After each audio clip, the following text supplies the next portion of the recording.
یہ جو محبت ہے اللہ کے نبی صلی اللہ علیہ وسلم کے ساتھ، کیا یہ ضروری بھی چیز ہے؟ ایمان ہی تب ہوگا جب دنیا میں سب سے زیادہ محبوب اللہ کے نبی صلی اللہ علیہ وسلم ہوں گے۔ موت کے بعد بھی جس چیز کو ڈھونڈ رہا ہے وہ اللہ کے رسول کی محبت۔ کئی طرح کی پریشانیاں نہ آنے کا بھی وسیلہ نبی علیہ السلام ہے۔ جس دن سے میں نے بات سنی ہے نا، اس دن سے مجھے بڑا سکون ملا ہے۔ یہ جو محبت رسول کا جو دعویٰ ہے کہ میں اللہ کے نبی صلی اللہ علیہ وسلم سے محبت کرتا ہوں، کیا یہ محض ایک دعویٰ ہے؟ نبی علیہ السلام نے کیا کہا؟ میری شان میں غلو نہ کرنا جیسے عیسیٰ بن مریم کی شان میں نصارہ نے کرا تھا، اور ہم آج دیکھتے ہیں کہ یہ پوری عید میلاد بنا دی گئی ہے۔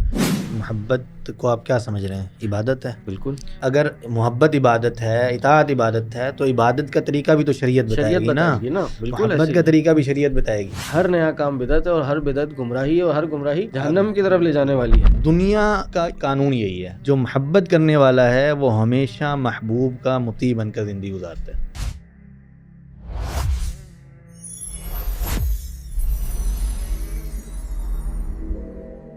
بسم اللہ والحمد للہ والصلاۃ والسلام علی رسول اللہ وبعد۔ ہم میں سے اکثر کا یہ خیال ہے کہ ہم اللہ کے نبی صلی اللہ علیہ وسلم سے محبت کرتے ہیں، لیکن کیا یہ صرف ایک دعویٰ ہے یا صرف ایک احساس ہے جو میں محسوس کر رہا ہوں؟ کیا اس کے کچھ تقاضے بھی ہیں؟ میں کس طرح جان سکتا ہوں کہ میں جس محبت کا دعویٰ کر رہا ہوں اللہ کے نبی صلی اللہ علیہ وسلم کے ساتھ، میں اس میں سچا ہوں؟ اسی موضوع کو جاننے کے لیے، اسی بات کو جاننے کے لیے آج ہم تھوڑا سا اس کو ڈسکس کریں گے اور سمجھیں گے کہ کیسے میں اس دعوے میں سچا ہو سکتا ہوں، یا میں اس بات کا یقین کر سکتا ہوں کہ میں جس محبت کا دعویٰ کر رہا ہوں اس محبت میں سچا ہوں۔ تو بغیر کسی تاخیر کے میں چلوں گا ہمارے مشائخ کے ساتھ۔ ہمارے ساتھ موجود ہیں شیخ طہٰ پاشا اور شیخ مغیث الرحمان۔ تو شیخ طہٰ، سب سے پہلے آپ سے ڈائریکٹ شروع کرتے ہیں کہ شیخ، یہ جو محبت ہے اللہ کے نبی صلی اللہ علیہ وسلم کے ساتھ، کیا یہ ضروری بھی چیز ہے؟ اس کی کیا اہمیت ہے شریعت کے اندر؟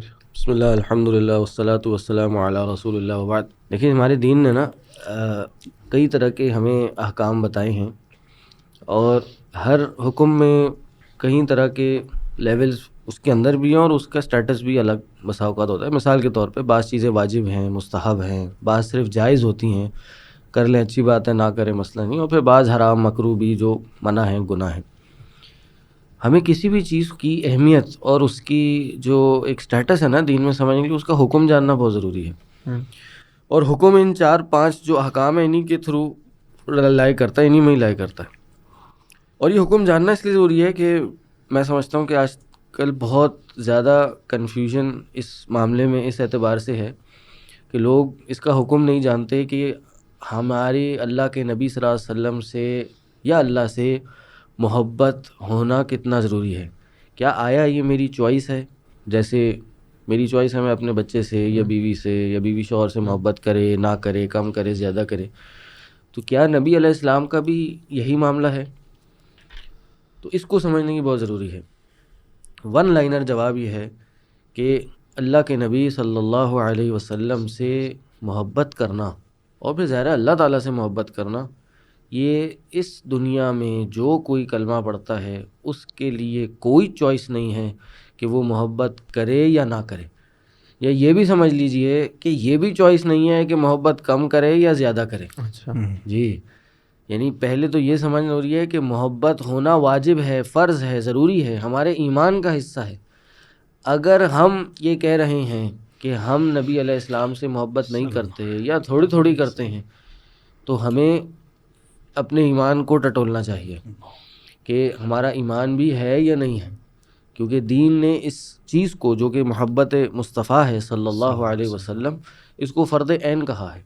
جو شخص عاقل بالغ ہو، مسلمان ہو، اس شخص پہ لازم ہے کہ نبی علیہ السلام سے دل و جان سے بھی زیادہ، اپنی نفس سے بھی زیادہ نبی علیہ السلام سے محبت کرے۔ اور قرآن و حدیث کے نصوص اس سے بھرے پڑے ہوئے ہیں کہ انسان کو اللہ تعالیٰ نے، نبی علیہ السلام نے کوئی چوائس نہیں دی، یہاں تک کہ صحابہ کو نہیں دی۔ آپ کو پتہ ہے اللہ کے نبی صلی اللہ علیہ وسلم کے پاس ایک دفعہ حضرت عمر آئے، وہ کہتے ہیں ہم نبی علیہ السلام کے ساتھ بیٹھے تھے، تو میں نے نبی علیہ السلام سے کہا کہ اللہ کے رسول صلی اللہ علیہ وسلم، میں اس کائنات میں سب سے زیادہ آپ سے محبت کرتا ہوں، لیکن اپنے نفس سے زیادہ نہیں کرتا۔ اپنے نفس کے بعد آپ سے کرتا ہوں، سب سے زیادہ اپنے سے کرتا ہوں، پھر آپ سے کرتا ہوں۔ اچھا، یہ ایک کانٹیکسٹ میں انہوں نے کہا تھا، وہ جو نبی علیہ السلام کی عموماً ایک حدیث ہے کہ لا یؤمن احدکم حتی اکون احب الیہ من والدہ وولدہ والناس اجمعین، کہ تم میں سے کوئی شخص جی مومن نہیں ہو سکتا. مومن نہیں ہو سکتا. صحیح. یہ نہیں کہا کامل مومن نہیں ہو سکتا, یہ نہیں کہا بہترین مومن نہیں ہو سکتا, یہ نہیں کہا اچھا مومن نہیں ہو سکتا, بلکہ کہا تم میں سے کوئی شخص مومن ہی نہیں ہو سکتا جب تک کہ میں حتی اکونا, میں اس کو اس کے والد, اس کی اولاد, یہاں تک کہ پوری انسانیت سے زیادہ محبوب نہ ہو جاؤں. ایمان ہی تب ہوگا جب دنیا میں سب سے زیادہ محبوب اللہ کے نبی صلی اللہ علیہ وسلم ہوں گے. تو یہ ان کے ذہن میں تھا کہ یہ انسان بھی ہو گئے, والدین بھی ہو گئے, بچے بھی ہو گئے, اولاد بھی ہو گئی. میں خالی انسان کی سب سے زیادہ قیمتی ترین چیزیں ہوتی ہیں والدین. کسی سے بھی آپ پوچھیں گے تو یہی کہے گا کہ میں آپ کو سب سے زیادہ محبت کس سے ہے, تو کہ میں والدین سے یا اولاد سے. اور پھر دنیا میں ہو سکتا ہے کسی شخص سے ہو, دوست سے ہو, بیوی سے ہو, یا کوئی بھی دور کے رشتہ دار سے ہو, تو کہا اس سے بھی زیادہ محبت ہے. لیکن یہاں بات جو تھی نا اپنے نفس کی نہیں ہوئی. تو انہوں نے کہا کہ جب میرا معاملہ ہے نا تو میں الا نفسی, میں اپنے نفس کو زیادہ ایک طرح سے ترجیح دوں گا. اچھا یہ بات کیا تھی کہ محبت جب ہے تو مجھے شاید کوئی چیز اچھی لگے یا بری لگے تو میں اس کو سوچوں گا. لیکن یہ عمر تھے رضی اللہ عنہ, ان کا مقام ہم سب کو پتہ ہے. ان کے بارے میں نبی علیہ السلام نے کیا کہا؟ کہا کہ عمر اگر یہ معاملہ ہے تو پھر یہ ابھی تک نہیں ہوا ہے. یعنی کہہ لیجیے دبے لفظوں میں نبی علیہ السلام نے کیا فرمایا کہ ابھی ایمان نہیں آیا ہے. تمام تر لوگوں سے بھی میں آپ کو محبوب ہو گیا, لیکن آپ کا نفس آڑے آ رہا ہے تو ابھی بھی وہ معاملہ پورا نہیں ہوا ہے. یہ بات جب سنی حضرت عمر نے تو کیا کہا کہ اگر یہ بات ہے تو پھر بس اب آپ مجھے اپنے نفس سے بھی زیادہ محبوب, میری جان سے بھی زیادہ محبوب ہے. پہلے تو میں اپنے جان کو شاید ترجیح دیتا, اپنی چوائسز کو ترجیح دیتا, لیکن اب اس سے بھی بڑھ گیا معاملہ. اب میں آپ کو اپنی جان سے بھی زیادہ محبوب قرار دیتا ہوں. تو پھر نبی علیہ السلام نے کہا الآن عمر, اب ہوا ہے. یعنی وہی بات کہ اب ایمان آیا ہے, اب ایمان پورا ہوا ہے ایک طرح سے. اور ایمان وہی بات ہے کہ لا یؤمن, ایمان نہیں ہے تو اب ایمان آیا ہے پورا, تو پھر اس کے بعد آگے درجات ہیں. تو بھائی بات یہ ہے کہ نبی علیہ السلام سے محبت کرنا کوئی چوائس نہیں ہے, محبت واجب ہے اور ایکسٹریم محبت واجب ہے. یہ نہیں ہم کہہ سکتے کہ یار ہے محبت, جیسے مجھے اپنے بچوں سے محبت ہے, نبی علیہ السلام سے بھی ہے, بیوی سے محبت ہے, دوسروں سے بھی ہے, دوستوں سے ہے, نبی علیہ السلام نہیں, ان سب سے اوپر کی محبت ہونا واجب ہے. تو کوئی یہ نہ سمجھے کہ یار ہم دنیا میں آزاد آئے ہیں اور ہم اپنی چوائسیز ہم خود کر سکتے ہیں, نبی علیہ السلام سے محبت کریں. اس میں ایک آیت بھی تو ہے نا نبی علیہ الصلوۃ والسلام پر جو اتاری گئی قرآن میں, اللہ رب العزت نے اسی محبت کے اظہار کے لیے قل ان کان آباؤکم وابناؤکم واخوانکم وازواجکم وعشیرتکم, یہ پوری اس میں یعنی مقابلتاً اللہ کے رسول کے مقابلے میں جو محبتیں آ سکتی ہیں ان کا ذکر کر کے فرمایا. اور پھر آخر میں ہے اگر تم اللہ کے رسول کی محبت کو فوقیت نہیں دیتے ہو, یا اللہ کی محبت کو فوقیت, یا دین کی محبت کو فوقیت نہیں دیتے ہو, دین کی نصرت کو فوقیت نہیں دیتے ہو, فتربصوا حتی یاتی اللہ بامرہ. تو اس آیت پر امام سعدی رحمہ اللہ فرماتے ہیں کہ هذه الآیت اعظم دلیل فی وجوب محبت اللہ و رسولہ. یہ سب سے بڑی دلیل, یہ آیت سب سے بڑی دلیل ہے اللہ کی محبت, اللہ کے رسول کی محبت, اس دین کی محبت انسان کے لیے واجبی حیثیت رکھتی ہے. اس میں کوئی اختیار آپ کو نہیں دیا گیا کہ آپ سوچیں کہ ہاں میں کسی چیز کو اللہ کے رسول پر کی محبت پر مقدم کر سکتا ہوں یا نہیں کر سکتا, یعنی سوچنے کا اختیار بھی نہیں ہے. لیکن خیر اچھا یہاں ایک سوال آتا ہے میرے ذہن میں کہ یہ محبت تو واجب ہے, لیکن یہ محبت اس کی وجہ کیا ہے واجب ہونے کی؟ کوئی ہم علت, کوئی سبب ہم دیکھ سکتے ہیں؟ جیسے فطرتی محبت ہوتی ہے اپنے والدین سے, اولاد سے, تو اللہ کے نبی سے جو محبت کو جو واجب رکھا ہے اس کی کیا وجوہات ہو سکتی ہیں؟ ایک تو فطری تعلق بھی ہے اللہ کے رسول سے, انسانیت کا یوں سمجھنا چاہیے, کیونکہ اللہ کے رسول جو ہے وہ اس ساری انسانیت کے لیے نبی مقرر ہوئے. دوسرا یہ ہے کہ ایک امت اور جو رسول کا ایک تعلق ہے اس بنیاد پر بھی محبت ہے. لیکن میں یہ سمجھتا ہوں کہ شاید ان سب سے زیادہ جو مضبوط سبب ہو سکتا ہے, وجہ ہو سکتی ہے, وہ اللہ کی ذات ہے. ایسے کہ جو شریعت میں محبت کا تصور دیا گیا ہے وہ دو بنیادوں پر جو ہے وہ ویری کرتا ہے. ایک ہے کہ انسان کی محبت ہونی چاہیے صرف اللہ کے ساتھ, جس میں ہے یا وَمِنَ النَّاسِ مَن يَتَّخِذُ مِن دُونِ اللَّهِ أَندَادًا يُحِبُّونَهُمْ كَحُبِّ اللَّهِ وَالَّذِينَ آمَنُوا أَشَدُّ حُبًّا لِلَّهِ. تو اللہ سے محبت ہے، اللہ کے فیصلے، اس کے احکامات، تقدیر، اس کی وحی، اس کا قرآن، اس کے رسول، جو بھی چیز اللہ کی طرف سے ہے اس سے محبت کی جائے گی. صحیح ہے. کوئی فیصلہ اگر آپ کا تقدیری طور پر آپ کے مزاج کے مخالف ہو جائے، آپ کے لیے آزمائش کا سبب بن جائے، تو آپ اس پر شکایت نہیں کر سکتے. ایک تو یہ ہے. دوسرا یہ کہ اگر اللہ کے سوا، اللہ کے علاوہ کسی اور چیز سے محبت کی جائے گی، وہاں بھی جو محور جو محبت ہوگا وہ اللہ کی ذات ہی ہوگی. کہ آپ اگر اللہ کے سوا کسی اور ذات سے محبت کریں گے تو اللہ کے لیے محبت کریں گے. اسی لیے نبی علیہ الصلوۃ والسلام نے اس پہلو کو، محبت کے اس پہلو کو یا اس تعلق کے اس پہلو کو ایمان کا سب سے مضبوط ترین کڑا قرار دیا. اوثق عرى الایمان الحب فی اللہ والبغض فی اللہ. تو اگر اللہ کے رسول سے بھی محبت کی جا رہی ہے تو اس کا بنیادی سبب یہ ہے کہ آپ اللہ کی ذات سے محبت کرتے ہیں، اللہ کی ذات تک پہنچنا چاہتے ہیں، ان کی اس ذات کی محبت کا حصول چاہتے ہیں. اور دنیا میں جتنی مخلوقات ہیں اس میں سب سے محبوب ترین چیز اللہ کے نزدیک بھی نبی علیہ الصلوۃ والسلام کی ذات ہے. تو ان سے محبت دراصل اللہ تک محبت کو پہنچانے کا ذریعہ ہے. یہ ایک بنیادی سبب ہے کہ اللہ کے رسول سے محبت کی جائے.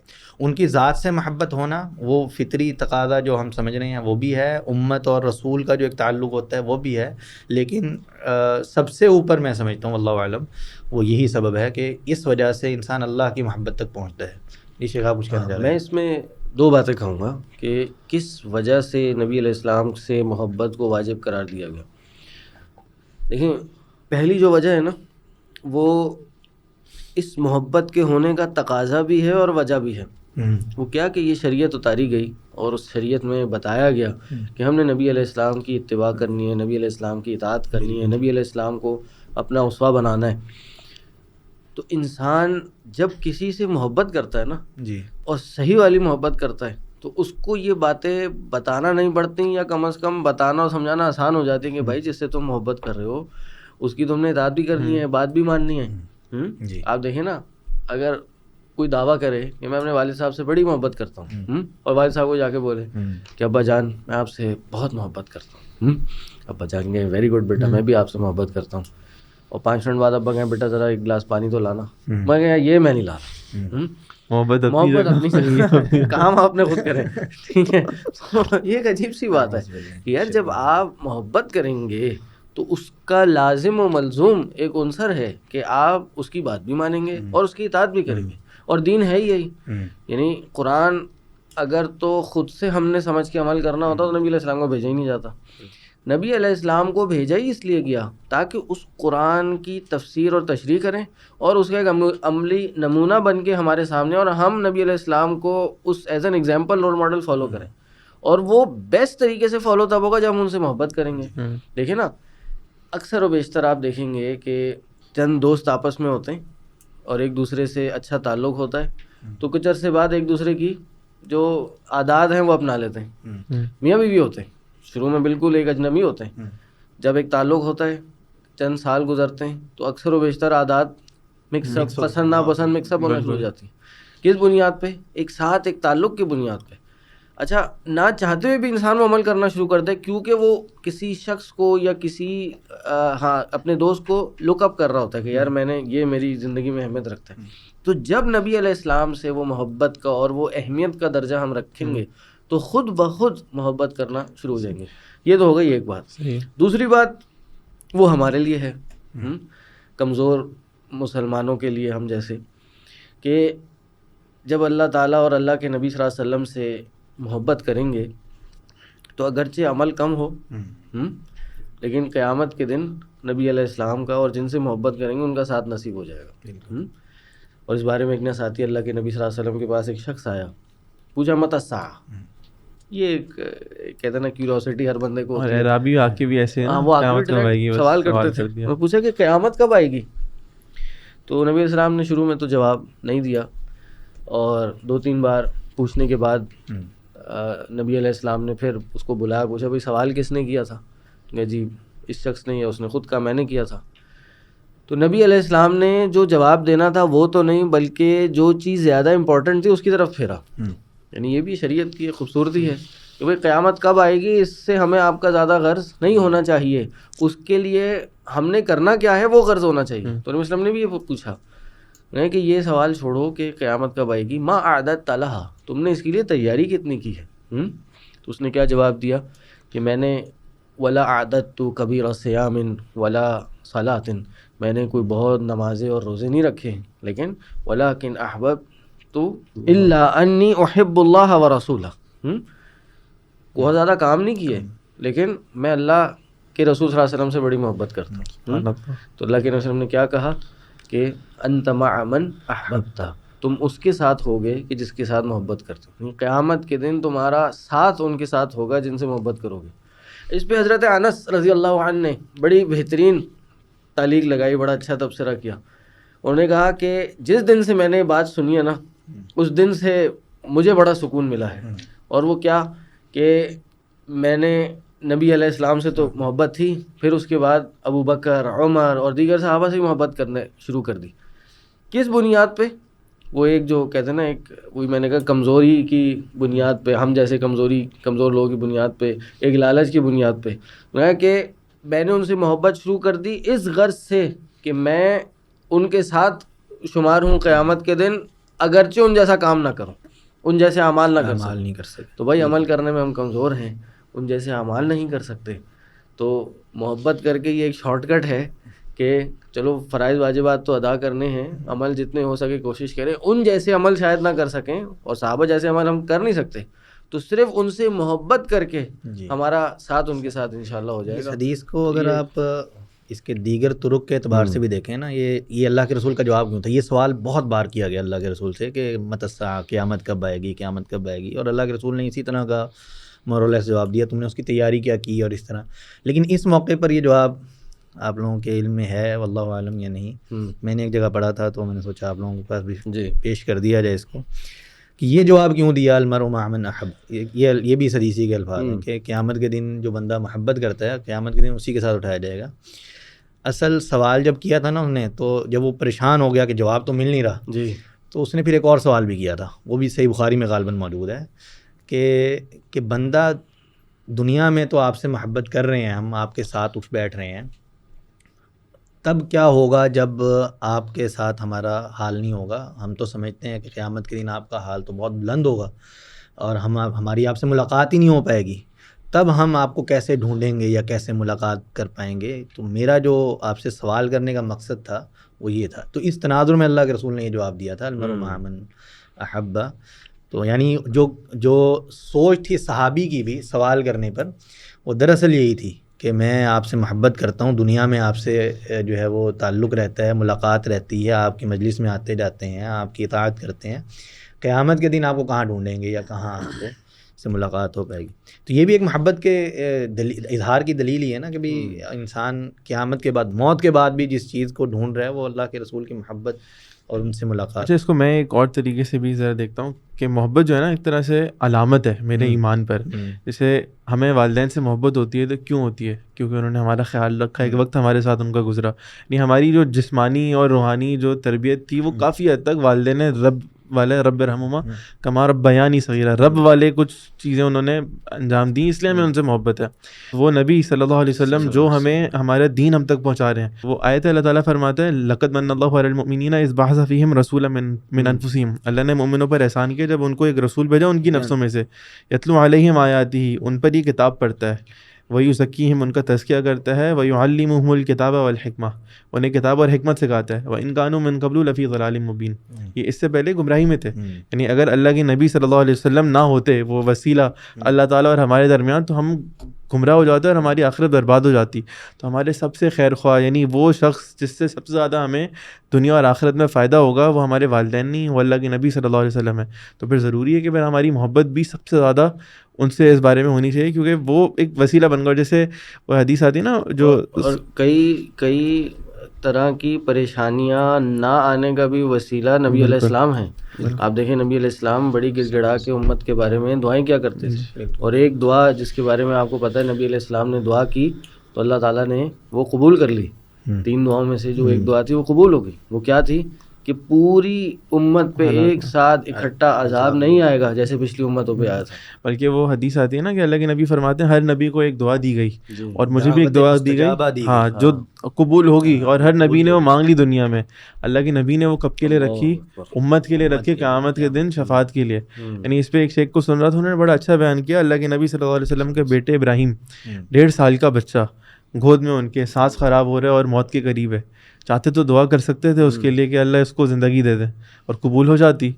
لیکن اللہ کے نبی صلی اللہ علیہ وسلم نے اپنے اولاد کے اوپر اس امت کو ترجیح دی. تو وہ شخص جس نے ہمارے لیے کیا قربانیاں دی ہیں، اگر ہم اس سے محبت نہیں کر پا رہے سب سے زیادہ، تو شاید ہم اس کا مقام ہی نہیں سمجھ پا رہے، اور شاید ہم پھر ایمان میں اس طرح آگے نہیں ہیں. بالکل نارمل لوگوں کی اور ایک لاجیکل ایک سمجھدار آدمی کی علامت نہیں ہے. یعنی فطری تقاضا محبت کا ہے کہ بھئی وہ جو آپ کے لیے سب سے بڑی قربانی دے رہا ہے اس سے تو آپ کم از کم تعلق رکھیں نا، اس سے تو اپنے تعلق کو ثابت کریں. وہی ہم جب کسی استاد سے پڑھتے ہیں، وہ ہمیں تو کچھ سکھاتا ہے، کوئی چیز، کوئی دین بتاتا ہے، کوئی اچھی بات بتاتا ہے، تو ہمیں اس سے محبت ہونے لگتی ہے. اب ہم اللہ کے لیے محبت کر رہے ہیں لیکن اس سے کر رہے ہیں، تو پھر اللہ کے نبی صلی اللہ علیہ وسلم کا یہ جو بیچ میں واسطہ آ گیا، تو پھر جو محبت ہماری سب سے زیادہ ہونی چاہیے اپنے نفس سے زیادہ، وہ اللہ کے نبی سے ہونی چاہیے، کیونکہ یہ وہ شخص ہے جہاں سے ہمارے تک سب کچھ آ رہا ہے. تو جزاک اللہ خیر. آگے تھوڑا سا چلیں گے. شیخ آپ کی طرف جاؤں گا. شیخ مغیث تھوڑا سا بات شیخ طہا نے اس پہ کافی کر دی، لیکن تھوڑا سا اگر مزید وضاحت کر دیں. یہ جو محبت رسول کا جو دعویٰ ہے کہ میں اللہ کے نبی صلی اللہ علیہ وسلم سے محبت کرتا ہوں، کیا یہ محض ایک دعویٰ ہے کہ میں کہہ دوں، یا میں ایک احساس محسوس کر رہا ہوں تو میری محبت ہے، یا کچھ تقاضے بھی ہیں جب تک میں وہ پورے نہیں کروں گا اس محبت کے، تب تک شاید میں محبت کر نہیں رہا ہوں، یا میں اس محبت کے دعوے میں سچا نہیں ہوں؟ اصل جو بات ہے نا شیخ زین، اس میں محبت کا جو مفہوم ہے وہ اس مسئلے کو زیادہ واضح کرتا ہے. جیسے ابھی شیخ طہا بھی بات کر رہے تھے، والدین کی محبت جو ہے وہ کیا مطالبہ کرتی ہے ہم سے، اس کا کیا تقاضا ہے کہ بھئی والدین سے محبت کا اظہار تو کیا جا رہا ہے، لیکن جب وہ کوئی کام کہہ رہے ہیں تو اس میں ان کی پیروی نہیں کی جا رہی.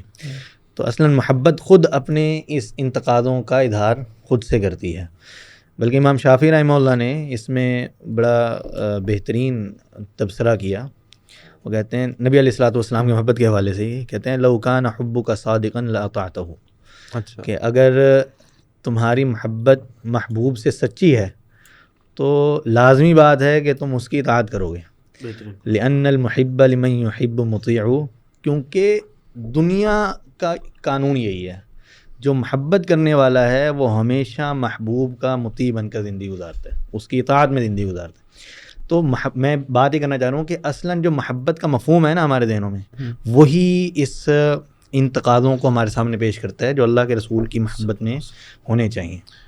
اور اس میں سب سے بڑا اور اہم تقاضا یہی ہے کہ اگر آپ اللہ کے رسول سے محبت کرتے ہیں اور اس محبت کا اظہار چاہتے ہیں تو اطاعت ایک لازمی چیز ہے، ان کی اتباع، ان کا حکم ماننا وہ ایک لازمی چیز ہے. کہہ رہے تھے نا کہ میں محبت تو کرتا ہوں والدین سے، پانی لو نہیں، محبت اپنی جگہ. تو یہ یونیورسل ٹروتھ سمجھ لیں آپ اس کو کہ بھئی اگر آپ محبت کرتے ہیں تو محبت کا تقاضا یہ ہے کہ آپ اطاعت سے کام شروع کریں گے، اطاعت سے بات شروع کریں گے.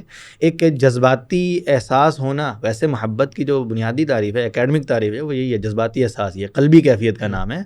لیکن جو اس کی مفہوم ہے اس میں یہ باتیں شامل ہیں کہ جو محبوب ہے اس کی بات مانی جائے گی، اس کو اپنے سے مقدم رکھا جائے گا. اسی طرح اللہ کے رسول کی بات کو مقدم رکھا جائے گا، اس سے آگے بڑھنے کی کوشش نہیں کی جائے گی. مطلب غرض یہ ہے کہ صرف دعوی محبت کافی نہیں ہے، ہاں، یعنی اس محبت کو کرنے کے لیے کچھ کام بھی کرنے پڑیں گے، یعنی اس محبت کو ثابت کرنے کے لیے.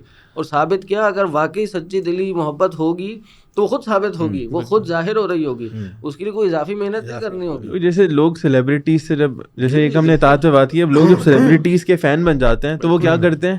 جیسے کپڑے پہنتے ہیں، ان جیسا بال کٹوائیں گے، اس کی طرح چیزیں کریں گے. یعنی اب اتباع بھی کرنا شروع کر دی، اطاعت کے بعد اس کے ڈھانچے میں اپنے آپ کو ڈھالنا شروع کر دیا.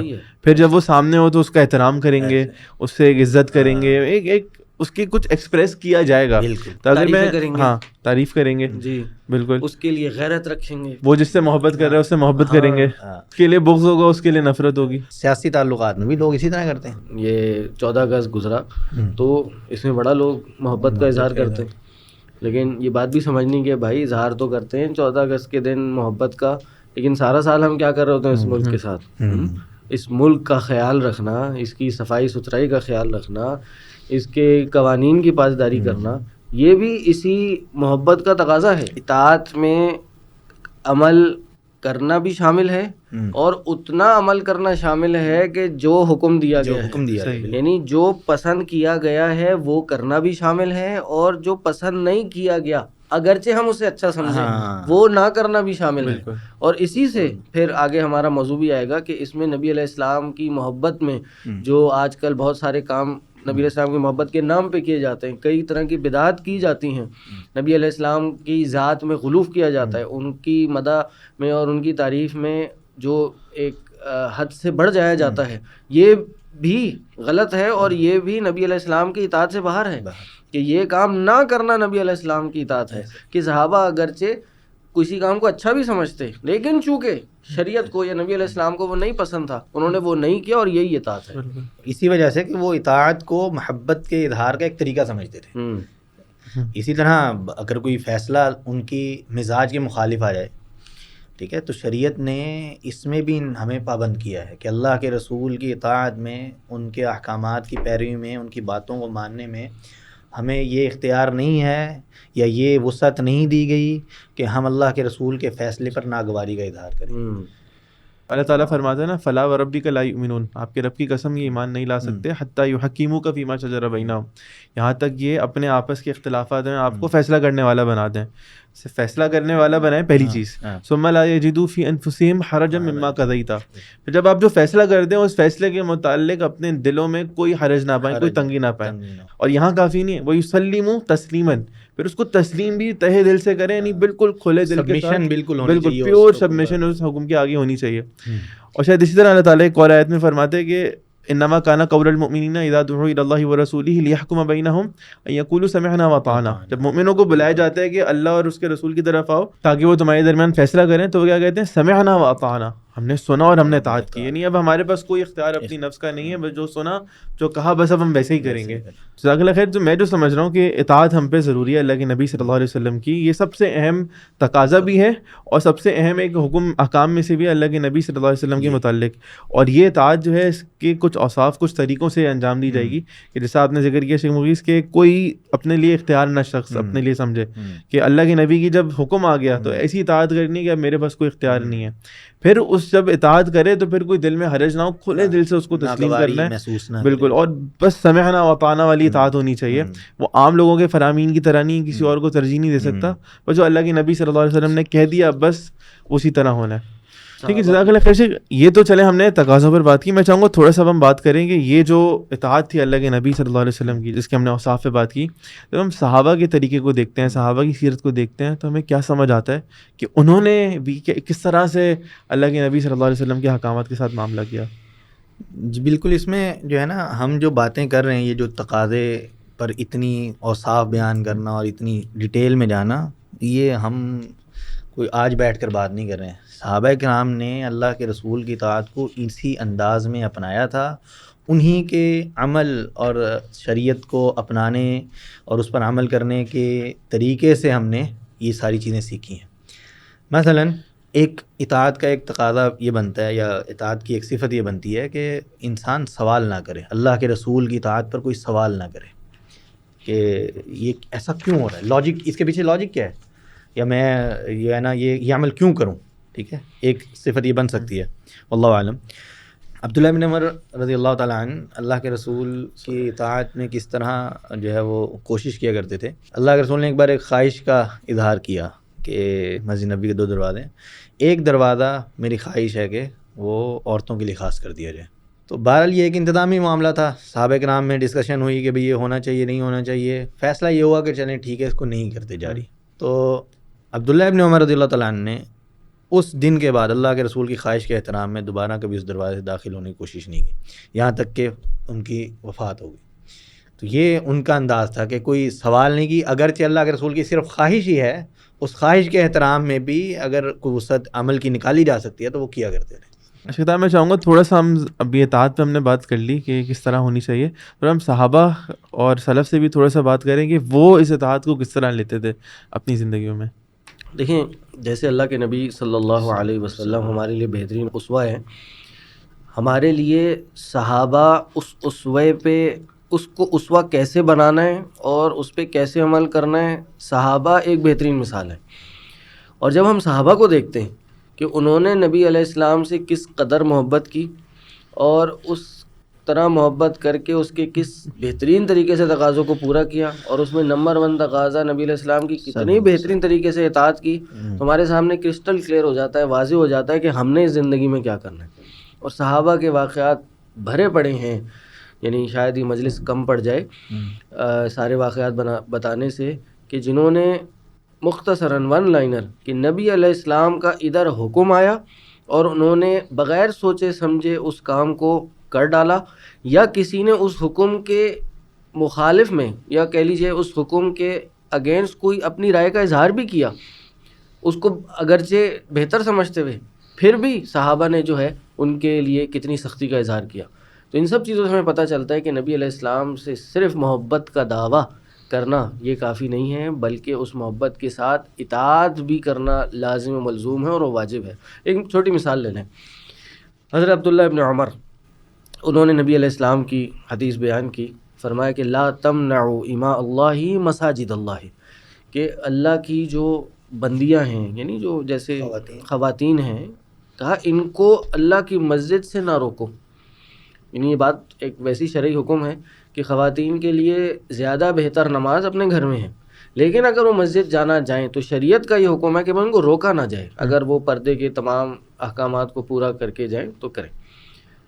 اب ان کے بیٹے سامنے بلال کھڑے تھے، اور ان کے ذہن میں اس وقت کی خواتین کا کچھ تصور تھا کہ ظاہر ہے وہ حجاب اور پردے کا خیال اس طرح نہیں رکھتے جتنا پہلے رکھا جاتا تھا. انہوں نے شاید کچھ غیرت میں اور خواتین کے ماحول کو دیکھ کے انہوں نے یہ بات کہی. انہوں نے کہا واللہ لنمنعہن، کہ اللہ کی قسم ہم ضرور بالضرور ان کو روکیں گے. اب یہ انہوں نے نبی علیہ السلام کے ظاہر حکم کی مخالفت میں نہیں کی، ایک اپنا اس کام کو کریں یا نہ کریں اس حساب سے انہوں نے بات کی تھی. لیکن آپ دیکھیں عبداللہ ابن عمر کو ان کا یہ جملہ یا یہ کہنا بھی گوارا نہیں ہوا، کیونکہ حدیث آ گئی، کیونکہ حدیث کو کانٹرڈکٹ کر رہی ہے. شاید وہ کوئی اور جملہ بولتے کہ بالکل حدیث میں حکم تو ہے لیکن فلاں فلاں وجہ سے ہم کچھ عرصے کے لیے نہیں جانے دیں گے یا اس کو صحیح کر لیجیے، وہ ایک الگ بات تھی. لیکن انہوں نے ایک حدیث کے حکم کے مقابلے میں ایک اپنی بات کر دی، تو ان کو بہت غصہ آیا اس پہ. اور حدیث کے الفاظ ہیں، بخاری کے الفاظ ہیں کہ عبداللہ ابن عمر نے اپنے بیٹے کو بلال کو وہ کلمات بولے، اس طرح سے برا بلا ان کو بولا، کہتے ہیں آج تک اتنے برے الفاظ نہیں بولے تھے. کسی اور کے لیے بھی نہیں، اپنے بیٹے کے لیے بول دیے، کسی بیٹے کے لیے بول دیے. اور پھر حدیث کے الفاظ ہیں کہ ان سے ساری زندگی بات نہیں کی، ان سے کلام ترک کر دیا. یعنی ناراضگی عام حالات میں پرسنل ریزن کے لیے 3 دن سے زیادہ نہیں رکھی جا سکتی ایک مسلمان کے لیے، لیکن شرعی معاملے کے لیے ساری زندگی رکھی جا سکتی ہے. اور اس کی دلیل علماء نے یہ بیان کی ہے کہ ساری زندگی ان سے بات نہیں کی، ناراض رہے صرف اس ایک جملے پہ کہ نبی علیہ السلام نے ایک حکم دیا کہ لا تمنعوا، اور انہوں نے کہا کہ ہم منع کریں گے. وہ بخاری میں آتے ہیں نا کہ انہوں نے کہا کہ میں تمہیں کہہ رہا ہوں، میں تمہیں اللہ کے رسول سے بیان کر رہا ہوں اور تم آگے سے کہہ رہے ہو ہم روکیں گے. یعنی یہ تم نے فوراً حدیث پہ جرت کر دی، اس طرح سے برا بھلا کہہ دیا اپنے. ایسے ہی ہے نا. اور اسی طرح ایک اور حدیث میں الفاظ ہیں، حضرت عبداللہ ابن عباس سے مروی ہے، انہوں نے ایک حکم بیان کیا تو سامنے سے ایک شخص نے ابو بکر عمر کا قول یا عمل پیش کیا. انہوں نے بڑے سخت الفاظ بیان کیے، انہوں نے کہ یوشکو ان تنزل علیکم حجارۃ من السماء، کہ ان قریب تم پہ آسمان سے پتھر برسیں گے. میں تمہیں اللہ کے رسول صلی اللہ علیہ وسلم کی بات بتا رہا ہوں اور تم ابو بکر عمر کا قول پیش کر رہے ہو. اگرچہ یہ بہت بڑی ہستیاں ہیں، اگرچہ ان کی اطاعت کرنا نبی علیہ السلام نے حکم دیا ہے، لیکن وہ اطاعت نبی علیہ السلام کی اطاعت کے مقابلے میں نہیں ہوگی. یعنی مقصد یہ کہ نبی علیہ السلام کی اطاعت اتنی اہم اور اتنا اعلیٰ مرتبہ رکھتی ہے، اتنی واجب ہے کہ اس کے مقابلے میں اس امت کے افضل ترین اشخاص کی رائے بھی ٹھکرانا ہم پہ واجب ہے، یا اس کو نہ ماننا بھی ہم پہ واجب ہے. یہ تو چلیں شرعی معاملات ہیں نا. اب بعض آپ کو قصے ایسے بھی ملیں گے صحابہ کی زندگی سے جس میں انہوں نے شاید اپنی ذاتی زندگی کے فیصلوں میں اللہ کے رسول کی بات کو ترجیح دی ہے. جیسے وہ ایک صحابیہ کے بارے میں ہے کہ انہوں نے اللہ کے رسول سے مشورہ کیا کہ جو ہے مجھ پر 2 نکاح پیش کی گئے ہیں، 2 لوگوں کی طرف سے خطبہ آیا ہے، نکاح کا پیغام آیا، مجھے کس کو قبول کرنا چاہیے۔ اللہ کے رسول نے ان دونوں صحابہ پر تبصرہ کیا، ایک کے بارے میں کہا کہ مال نہیں ہے، دوسرے پر کہا کہ وہ تھوڑا سا سخت مزاج ہیں۔ تو اور میری رائے یہ ہے انکحی اسامہ، تم اسامہ سے جو ہے وہ نکاح کر لو۔ تو صحابیہ فرماتی ہیں کہ مجھے اسامہ پسند نہیں تھے، یا شکل و صورت کے اعتبار سے، مال کے اعتبار سے، یا کسی بھی وجہ سے فکرہتہ، میں ان کو پسند نہیں کر رہی تھی۔ اللہ کے رسول نے پھر مجھے کہا کہ آپ اسامہ سے ہی نکاح کر لیں، تو میں نے پھر اسامہ سے نکاح کر لیا۔ تو یہ بڑا ذاتی نوعیت کا شاید فیصلہ ہے، جس میں انسان شاید اس طرح جو ہے وہ اطاعت بھی ضروری نہیں ہے۔ اور شیخ جیسے یہ آپ نے واقعہ بتایا، یہ تو حضرت فاطمہ بنت قیس کا واقعہ ہے، اور اس سے اور واضح الفاظ کے ساتھ حضرت بریرہ اور مغیث کا واقعہ ہے۔ حضرت بریرہ اور مغیث والے واقعے میں تو بڑے واضح الفاظ ہیں۔ ہوا یہ تھا کہ حضرت بریرہ کو اماں عائشہ نے آزاد کر دیا تھا، اور جب ان کو آزاد کیا تو ان کے لیے اختیار ہو گیا کہ وہ مغیث کے نکاح میں رہیں یا نہ رہیں۔ اب معاملہ یہ تھا کہ حضرت بریرہ جو تھیں وہ مغیث کو اتنا پسند نہیں کرتی تھیں، اور مغیث جو تھے وہ حضرت بریرہ کو بہت پسند کرتے تھے۔ اور حدیث کے الفاظ ہیں کہ وہ مدینہ کی سڑکوں میں جا رہے ہیں اور بریرہ آگے ہیں اور مغیث پیچھے ہیں، اور آنسو بہہ رہے ہیں اور داڑھی تر ہو چکی ہے۔ نبی علیہ السلام بھی حضرت عبداللہ ابن عباس سے کہہ رہے ہیں کہ عبداللہ تم دیکھتے نہیں کہ ان کی محبت کا کیا عالم ہے، اور بریرہ بالکل ان سے محبت نہیں کرتی۔ تو اللہ کے نبی صلی اللہ علیہ وسلم نے حضرت بریرہ کو کہا کہ اے بریرہ، آپ کیوں نہیں اسی کے نکاح میں رہتی ہیں، آپ کیوں نہ اس سے رجوع کر لیں، واپس کے پاس چلی جائیں۔ تو وہ جو لفظ ہے نا جواباً حضرت بریرہ نے کہا، وہ غور کرنے والی بات ہے۔ انہوں نے کہا کہ اللہ کے رسول صلی اللہ علیہ وسلم، کیا یہ آپ کا حکم ہے؟ یعنی ناپسندیدگی کا یہ عالم تھا کہ وہ شخص جس کے نکاح میں رہیں وہ ان سے اتنی شدید محبت کرتا ہے، اور یہ اس کے باوجود ان کو اتنا زیادہ ناپسند کرتی ہیں، لیکن اب اگر نبی علیہ السلام کہہ رہے ہیں تو انہوں نے پوچھا کہ کیا یہ آپ کا حکم ہے؟ کہ اگر حکم ہوتا تو اس کیفیت میں بھی میں ان سے رجوع کر لیتی، لیکن نبی علیہ السلام نے کہا کہ نہیں، یہ میں ایک مشورتاً آپ سے بات کر رہا ہوں۔ تو پھر جب انہوں نے یہ بات سنی تو حضرت بریرہ نے کہا کہ پھر میں ان میں کوئی حاجت نہیں رکھتی۔ تو پتہ ہی چلا کہ اتنی ناپسندیدگی کسی ذاتی معاملے میں ہونے کے باوجود صحابہ کا یہ عالم تھا کہ اگر نبی علیہ السلام کا حکم آ جاتا یا آتا رہتا تو نبی علیہ السلام کے حکم کو ترجیح دیتے اور اپنی پسند ناپسند کو پیچھے رکھ لیتے۔ لیکن جس طرح آپ نے عبداللہ بن عمر کا ذکر کیا، اس طرح عبداللہ بن مغفل رضی اللہ عنہ سے بھی ایک واقعہ آتا ہے کہ انہوں نے اپنے بھانجے کو غالباً دیکھا، بھتیجے کو، کہ وہ کنکریاں پھینک رہا تھا راستے پہ۔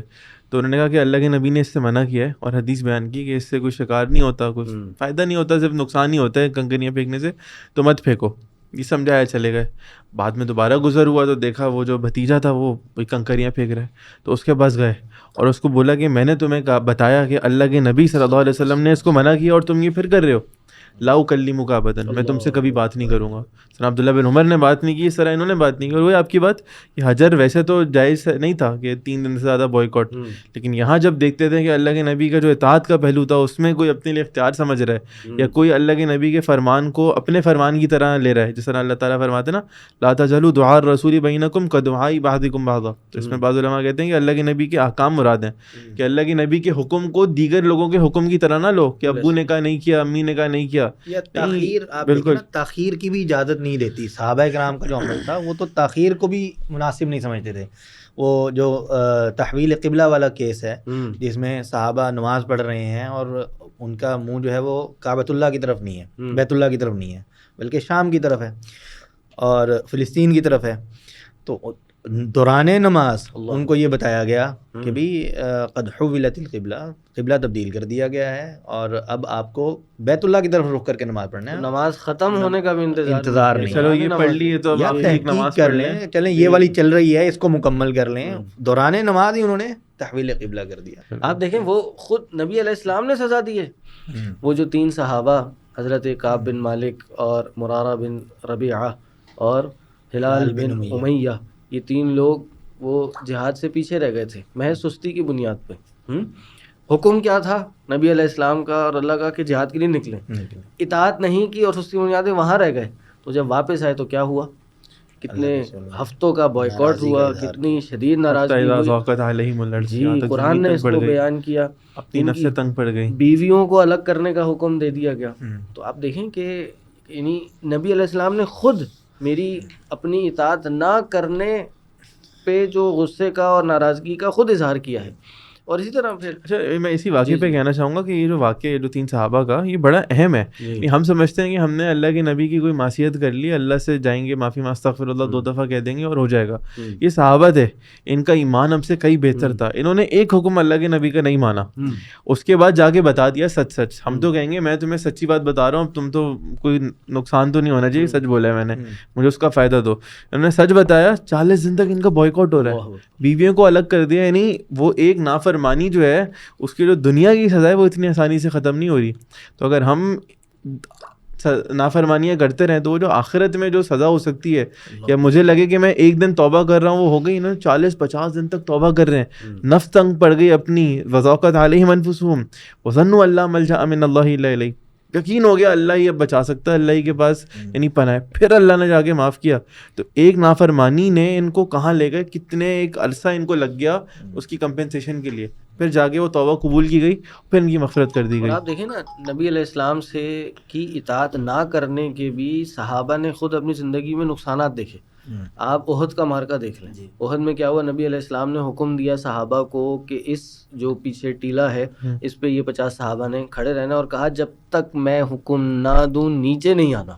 تو پھر کیا ہوا ہم سب کو پتہ ہے کہ ابھی مسلمانوں کو تھوڑی سی فتح ہونا شروع ہوئی تھی، اور ان صحابہ نے نبی علیہ السلام کی اس بات کو نہیں، یا کہہ لیجئے کہ تھوڑا سا صرف نظر کیا بعض صحابہ نے، اور انہوں نے اس کو اس طرح سمجھا کہ بس فتح ہو جائے تو آ جانا، جبکہ عین اس کو ظاہری بات پہ ہی لینا تھا کہ جب تک میں نہ کہوں نیچے نہ آنا. پھر بعض صحابہ ٹکے بھی رہے، لیکن کیا ہوا کچھ نیچے آ گئے، اور اس کا نقصان یہ ہوا کہ پیچھے سے جو دشمن کا لشکر تھا وہ پیچھے سے آیا، اور انہیں ان صحابہ کو بھی بعض کو شہید کیا، اور پھر مسلمانوں کو بھی نقصان پہنچایا. اور اس طرح احد کا جو مارکہ جس طرح سے دوبارہ بڑی عظیم فتح بننا تھا اس سے رہ گیا. تو کیا ہوا، مسلمانوں کو ایک نبی علیہ السلام کا حکم نہ ماننے کا اسی وقت دیر اینڈ دین نقصان ہوا. اور یہی آج کل بھی ہو رہا ہے کہ ہم بھی نبی علیہ السلام کے احکامات کو اس طرح نہیں مانتے، اطاعت اس طرح نہیں کرتے، اور اس کو بہت لائٹ لیتے ہیں. اور کیا ہوتا ہے، ہماری ذاتی نجی زندگی میں نقصان ہوتا ہے اور اجتماعی زندگی میں نقصان ہوتا ہے. آپ یہ سود کی مثال لے لیں، کہا نا کہ اللہ رسول کے ساتھ جنگ ہے. آج تاریخ اٹھا کے دیکھ لیں، جتنے آپ کے ریسیشنز آئے ہیں ان کی بنیاد جڑ یہ سود ہے. ایسے ہی اور جتنی کہہ لیجیے بے روزگاری ہے آج کے دور میں، جتنا اکنامک سختی ہے، کنسٹرینٹس ہیں، ہاں انفلیشنز ہیں، یہ اسی نحوست کی وجہ سے ہیں. اور آج مسلمان بھی اس کے پیچھے لگے ہیں. تو یہ ایک واضح بلکہ میں خود بتاؤں کہ بعض لوگوں کی نجی زندگی ہم نے ہمارا آنکھوں دیکھا حال ہے کہ اللہ نے کتنا کھاتا پیتا رکھا، کتنا اچھا کاروبار رکھا، لیکن اس ایک نافرمانی نے، سود کی آمیزش نے، ملاوٹ نے اپنے کاروبار مال میں آسمان سے زمین پہ دے گرایا. اربوں پتی لوگ کیا کہتے ہیں وہ سڑک پہ آ گئے، زمین کے نیچے چلے گئے صرف اس نافرمانی کی وجہ سے. تو یہ پھر انشاءاللہ کبھی تفصیلی بات کریں گے، گناہوں کی کیا سزائی ہوتی ہے، لیکن ایک نقصان کم از کم یہ ہے کہ اطاعت نہ کرنا یہ گناہ ہے، اور پھر اس کی سزائیں بھی ملتی ہیں. تو آج کے دن میں ہمارے لیے جو ہم نے ساری بات کی، اگر سمیٹیں اس کو، تو آج کے لیے کیا نصیحت ہے اس اطاعت کے پہلو سے ہمارے لیے؟ ہم کہاں غلطیاں کر رہے ہیں، کہاں ہمیں اپنی اصلاح کی ضرورت ہے؟ دیکھیں، اللہ کے رسول سے محبت کی جائے، محبت کا اظہار کیا جائے، اور محبت میں جو طریقہ شریعت نے سکھایا ہے اس میں خود کو پابند کرنے کی کوشش کی جائے. وہ ذرائع جو طریقے محبت کے اپنائے جا رہے ہیں، یا جو شریعت جن کی پذیرائی نہیں کرتی ہے، ان طریقوں کو اپنانا ممکن ہے کہ وہ اللہ کے رسول کی محبت کا صحیح اظہار شاید اس طرح نہ ہو، اور وہ بجائے اس کے کہ آپ فائدہ لیتے نقصان اٹھانے کا سبب بن جائے. دیکھیں، اس میں جیسے میں نے کہا تھا نا کہ اطاعت میں وہ کام جو نبی علیہ السلام نے کرنے کو کہے ہیں وہ کرنا بھی اطاعت ہے، اور جو نہ کرنے کا حکم دیا ہے ان سے بچنا بھی اطاعت ہے. اور اطاعت کا تقاضا یہ ہے کہ پورے احکامات کو فالو کیا جائے. یہ نہیں کہ محبت کے نام پہ ہم وہ کام کرنا شروع کر دیں جس سے کرنے سے نبی علیہ السلام نے منع کیا ہو. یعنی میں اگر کہتا ہوں میں اللہ کے نبی سے محبت کرتا ہوں اور میں شاید فجر کی نماز پڑھ ہی نہیں رہا, وہ تو دور کی بات جماعت سے اٹھنا وہ الگ, میں پڑھ ہی نہیں رہا, تو شاید پھر میں دعوے میں سچا ہی نہیں ہوں. محبت ہی نہیں ہے, محبت نہیں ہے, ایمان ہی نہیں ہے یہ, کہ اگر میں کوشش بھی نہیں کر رہا اور میری جستجو ہی نہیں ہے تو یہ ایمان ہی نہیں ہے. یہ تو کہہ لیجیے ایک نارمل آدمی کی صفت نہیں ہے. مجھے پتہ ہے اللہ کے نبی نے گانے سننے سے منع کیا, اور میں کہہ رہا ہوں چلو کوئی بات نہیں, جس طرح یہ عبداللہ بن مغفل کے بھتیجے نے کیا کہ پتہ چل گیا اللہ کے نبی نے منع کیا, لیکن اس سے کوئی کیفیت نہیں آئی میرے اوپر, پھر بھی سن رہا ہوں, تو شاید محبت میں میری کمی ہے یقیناً. بالکل ہے. اور اسی میں 2 پوائنٹ میں اور ایڈ کر دوں کہ اطاعت میں یا اطاعت کے تقاضے میں اور اطاعت کرنے میں 2 چیزیں بہت زیادہ شامل ہیں. اس کا بہت خیال رکھنا چاہیے, جس کی وجہ سے ہم یہاں بیٹھے ہوئے بھی ہیں اور جس کی وجہ سے یہ ہمیں ربیع الاول کے مہینے میں ہمیں بہت سی ایسی چیزیں دیکھنے کو ملتی ہیں, اس کی طرف توجہ دلانا بہت ضروری ہے. وہ 2 چیزیں کیا ہیں کہ ایک, نبی علیہ السلام کی شان میں غلو نہ کرنا. صحیح, یہ بھی نبی علیہ السلام کی اطاعت میں شامل ہے. نبی علیہ السلام نے کیا کہا, لا تطرونی کما اطرت النصارى عیسیٰ ابن مریم, مجھے اپنی میری شان کہ میں اس میں غلو نہ کرنا جیسے عیسیٰ بن مریم کی شان میں نصارہ نے کرا تھا. کیا کہا تھا, ان کو ابن اللہ بنا دیا, یا بعض نے اللہ بنا دیا. کہا انا عبد اللہ و رسول, میں اللہ کا بندہ اور رسول ہوں, تم مجھے اللہ کا بندہ اور رسول ہی کہو. اس سے اوپر لے جانا یہ نبی علیہ السلام کی شان میں اضافہ نہیں, معذرت کے ساتھ یہ نبی علیہ السلام کی شان میں کمی ہے, اور نبی علیہ السلام کی اطاعت سے باہر جانا ہے, کیونکہ نبی علیہ السلام نے کہا کہ مجھے اس مقام تک رکھو جو میں نے بیان کیا ہے. جیسے شیخ نے بیان کی نا حدیث کے صحابہ, انس بن مالک فرماتے ہیں کہ سب سے زیادہ محبوب جو تھا صحابہ کو وہ اللہ کے نبی تھے, لیکن اس کے بعد بھی وہ اللہ کے نبی کے آگے کھڑے نہیں ہوتے تھے, کیونکہ انہیں پتا تھا اللہ کے نبی پسند نہیں کریں گے. تو اللہ کے نبی سے میں محبت کرتا ہوں, لیکن اب مجھے اطاعت بھی کرنی ہے, ان کی ضروری ہے. تو اب میں ایسا نہ ہو کہ میں محبت کر رہا ہوں اور اس میں اطاعت چھوڑ کے ان کے بارے میں غلو شروع کر دوں. یعنی غرض یہ کہ محبت بھی اس طرح کرنی ہے جس طرح محبت کرنے کے طریقے بتائے ہیں, یا پھر جس طرح صحابہ نے کی. میں آپ کو اس میں کہوں کہ بھئی محبت کو آپ کیا سمجھ رہے ہیں, عبادت ہے. بالکل, محبت عبادت بالکل ہے, اطاعت عبادت. بہت اچھا مطلب, ٹھیک ہے. تو اطاعت, اگر محبت عبادت ہے, اطاعت عبادت ہے, تو عبادت کا طریقہ بھی تو شریعت بتائے گی نا. محبت کا طریقہ بھی شریعت بتائے گی. آپ بالکل دیکھیں, آپ صحابہ کی زندگی کو دیکھیں غلو میں کیا ہے. آج نبی علیہ السلام کو ان کے مقام سے کتنا اوپر لے جایا جاتا ہے جس کا حقیقت سے کوئی تعلق نہیں ہے. نبی علیہ السلام کو مختار کل کا لفظ کہا جاتا ہے, نبی علیہ السلام کو عالم الغیب کہا جاتا ہے. اس پہ انشاءاللہ بہت تفصیل سے بات کریں گے آنے والے ایپیسوڈ میں, کہ یہ وہ صفات ہیں جو اللہ کی صفات ہیں, اور یہ ان صفات میں جو خاص اللہ کے لیے ہیں, اور اللہ نے ان کو اپنے تک ہی مخصوص رکھا ہے. اس کو بعض کچھ احادیث میں اشارہ اور اپنے فہم کی کمی کی وجہ سے نبی علیہ السلام کی صفات بتا دینا, یہ بہت بڑی غلطی ہے. نبی علیہ السلام نے باتیں نہیں کی. یہ جو الفاظ ہم بیان کر رہے ہیں, عالم الغیب اور مختار کل, یہ کبھی کہیں صحابہ سے ثابت ہے؟ ہمیں کسی حدیث کی روایت میں موجود ہیں کہ نبی علیہ السلام کی شان میں یہ باتیں ہیں؟ نبی علیہ السلام کی شان میں صحابہ نے کتنے قصیدے پڑھے ہیں, کتنے اشعار موجود ہیں. حسان بن ثابت کے آپ قصیدے پڑھیں, اس میں ایک لفظ بھی یہ موجود ہے. کسی محدث نے کوئی باب باندھا ہے کہ نبی علیہ السلام کے مختار کل ہونے کا بیان, نبی علیہ السلام کے عالم الغیب ہونے کا بیان, کہیں یہ چیزیں موجود نہیں, بلکہ اس کی الٹ موجود ہے. قرآن کہہ رہے ہیں نبی آپ کہہ دیجئے میں غیب نہیں جانتا اور میں ان چیزوں کے بارے میں ان چیزوں کے بارے میں نہیں رکھتا. تو اس کے بارے میں ہمیں سوچنے کی ضرورت ہے. تو ایک تو یہ اطاعت میں غلو نہ کرنا شامل ہے, اور اسی طرح اطاعت میں نبی علیہ السلام کے بتائے ہوئے عمل سے آگے نہ بڑھنا بھی شامل ہے. قرآن کی آیت ہے نا کہ لا تقدموا بین یدی اللہ ورسولہ, اللہ رسول سے آگے نہیں بڑھنا. اس کا واضح مطلب کیا ہے کہ بھائی جتنا نبی علیہ السلام نے بتایا اس حد تک رہنا ہے, اس سے ایک قدم آگے نہیں بڑھنا ہے. اور یہ کیا ہے, یہ بدعت ہے. بڑا عظیم نقطہ آپ نے پیش کیا کہ اللہ کے رسول کی محبت, اس کے اظہار میں بھی اطاعت لازمی ہے, اور وہ طریقہ جو اللہ کے رسول نے بتایا اس کی مخالفت نہیں ہونی چاہیے. ہم بات کریں بار بار صحابہ کرام کا طرز عمل, صحابہ کرام کا طرز عمل. ایک قصہ آپ لوگوں کو ذہن میں ہوگا, تفصیل نہیں کروں گا. 3 صحابہ اللہ کے رسول کے گھر آئے, ازواج مطہرات سے پوچھا کیسا عمل, جاتے ہوئے دعویٰ کر گئے. ایک نے کہا کہ میں اب ساری زندگی روزے رکھوں گا, کبھی روزہ نہیں چھوڑوں گا. ایک نے کہا کہ میں جو ہے وہ ساری زندگی راتوں کی عبادت کروں گا. کوئی رات نہیں سوؤں گا، ایک نے کہا میں شادی نہیں جنگل میں نکل جاؤں گا اور شادی نہیں کروں گا، کوئی تعلقات دنیا سے میرا کوئی تعلق نہیں دے گا. اللہ کے رسول کو بتایا گیا تینوں کام بڑے کام ہیں، عبادت کے کام ہیں، اچھے کام ہیں، اللہ کے رسول سے محبت کے وہ آئے تو ثابت ہیں. اللہ کے رسول سے محبت کے اظہار کے لیے آئے تھے نا کہ اللہ کے رسول کیسا عمل کرتے ہیں، ہم بھی ویسا عمل کرنا چاہیں گے. امہات المؤمنین نے جب اللہ کے رسول کو بتایا کہ وہ یہ دعویٰ کر گئے تو اللہ کے رسول کا انداز کیا تھا؟ ہاں، احمرت وجہ، اللہ کے رسول کا چہرہ جو ہے وہ سرخ ہو گیا غصے سے. کیوں؟ کیونکہ یہ اگرچہ عبادتیں ہیں، کام اچھے ہیں، لیکن چونکہ طریقہ ہمارا نہیں ہے تو یہ عبادت شمار نہیں کی جائے گی، بلکہ فمن راغب عن سنتی فلیس منی. یہ طریقہ اگر ہماری عبادت کو انجام دینے میں بھی طریقہ ہمارا نہیں ہوگا نا تو ان سے ہماری محبت نہیں ہے، ان سے ہمارا تعلق نہیں. دیکھیں نا، محبت اور اطاعت کا تقاضا یہ ہے کہ عبادت بھی نبی علیہ السلام سے لی جائے گی، وہ عبادت کس طرح کرنی ہے وہ بھی نبی علیہ السلام سے لی جائے گی، کتنی کرنی ہے، کن وقتوں میں کرنی ہے، کس حیت میں کرنی ہے، یہ بھی نبی علیہ السلام سے لی جائے گی، اور کن طریقوں سے کن وقتوں میں وہ نہیں کرنی یہ بھی نبی علیہ السلام سے لی جائے گی. آپ دیکھیں نا، وہ حضرت عبداللہ ابن مسعود کو ایک دفعہ ایک مسجد میں بلایا گیا، وہ کیا کر رہے تھے؟ وہ دانوں پہ نماز پڑھنے کے بعد دانوں پہ تسبیح گن رہے تھے. اب تسبیح پڑھنا مستحب عمل ہے، نماز کے بعد کرنا نبی علیہ السلام کا بتایا ہوا عمل ہے، لیکن دو چیزیں نبی علیہ السلام نے نہیں بتائیں. ایک اجتماعی طور پہ کر رہے تھے وہ، اور دانوں پہ کر رہے تھے. تو عبداللہ بن مسعود نے کتنے سخت الفاظ بولے کہ ابھی تو اللہ کے نبی صلی اللہ علیہ وسلم کے گھر کے برتن نہیں ٹوٹے اور فلاں چیز نہیں ہوئی، اور تم نے یہ نئے کام کرنا شروع کر دیے، بدعت کرنا شروع کر دی. یہ جو انداز ہے نا کہ کسی کا اللہ کے رسول کی محبت کے اظہار میں غیر سنت طریقہ اپنانا، اس پہ جو واللہ عالم آپ لوگ ابھی صاحب علم ہیں انشاءاللہ اور میری تصحیح کیجیے گا، مجھے ایسا لگتا ہے کہ یہ جو انداز غصے کا جو انداز ہے یہ صرف اس دنیا میں نہیں ہے.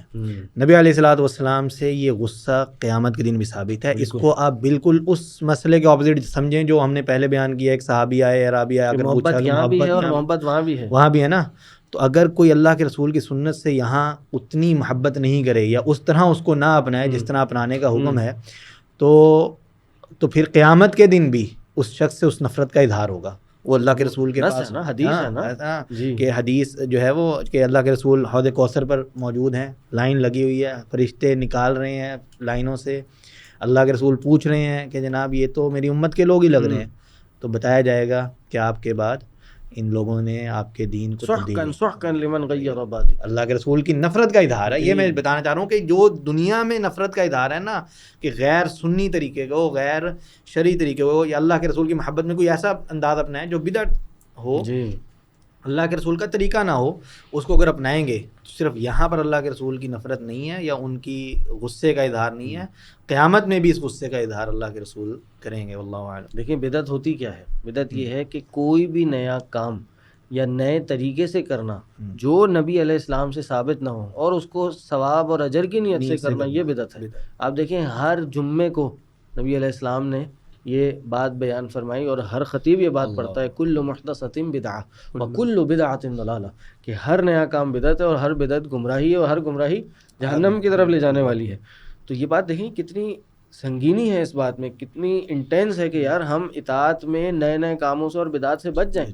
اور ہم آج دیکھتے ہیں کہ یہ پوری عید میلاد بنا دی گئی ہے، یہ نبی علیہ السلام کی محبت کے دعوے کرنے کے لیے اور اس کی ثبوت دینے کے لیے اور اس کا اظہار کرنے کے لیے کہ 2 عید اسلام میں تھیں ایک عرصے سے، اور ایک عید اور بنا دی گئی ہے. اس پہ انشاءاللہ سبھی خوش ہوتے ہیں عید کے 20 کے علاوہ. جی یہ بھی باتیں بھی آتی ہیں کہ سب خوش ہوتے ہیں اور نہیں خوش ہوتا تو شیطان خوش نہیں ہوتا، تو یہ فتوے بھی جھاڑ دیے جاتے ہیں. تو بات یہ ہے کہ یہ اطاعت میں ہے کہ ان چیزوں کو نہ کریں. ہم یہ سمجھتے ہیں کہ نبی علیہ السلام کی اطاعت اور محبت کا تقاضا یہ ہے کہ ہم نئے کاموں سے بچ جائیں، اور نئے کام سے بچنا زیادہ اولا ہے. یہ امام شافعی کا قول تھا نا کہ اگر فیصلہ کرنا پڑ جائے کسی کام کے بدعت ہونے میں یا نہ ہونے میں تو اس میں ترک کرنا واجب ہے. کسی چیز کے بارے میں کنفیوژن ہو کہ یار یہ ثابت ہے یا نہیں ہے، کرنا ہے یا نہیں کرنا، وہ ہے کہ ترک کرنا ضروری ہے. کیوں؟ اگر ثابت ہوتا اور آپ نے نہیں کیا ہاں. تو آپ نے کوئی فرض واجب تو نہیں چھوڑا نا, ایسے ہی. صحیح ہے. اور اگر ثابت نہیں تھا اور آپ نے کر لیا تو بدعت بن گئی. ٹھیک ہے جی مشائخ, جزاکم اللہ خیر. چلا یہ کافی, اب اس میں مزید آگے بھی تفصیلات ہیں کہ اطاعت پہ ہم نے بات کی, آگے اتباع اور دیگر چیزیں بھی ہیں, اور پھر یہ بدعات اور غلو کا ایک الگ باب بھی ہے. چلو ان سب پہ ہم تفصیل سے بات کریں گے, اور کوشش کریں گے کہ آگے کو جس کی کنٹینیوشن میں کچھ ہماری مزید پوڈ کاسٹ آئیں جس میں ہم ایک ایک کر کے ہر چیز کو ڈیسیکٹ کریں, اس پہ بات کریں. جو آج کی پوڈ کاسٹ ہے اس کے متعلق آپ میں سے کسی کے بھی کوئی سوالات ہوں تو آپ اس کو کمنٹ میں ضرور مینشن کریے گا. انشاءاللہ اگلی جو اس کا ایپیسوڈ کنٹینیوئنگ ہوگا اس میں ہم کوشش کریں گے کہ جو بھی آپ کے سوالات ہوں ہم پہلے ان کے جواب دیں اور پھر ہم آگے بڑھیں گے. جزاکم اللہ خیر.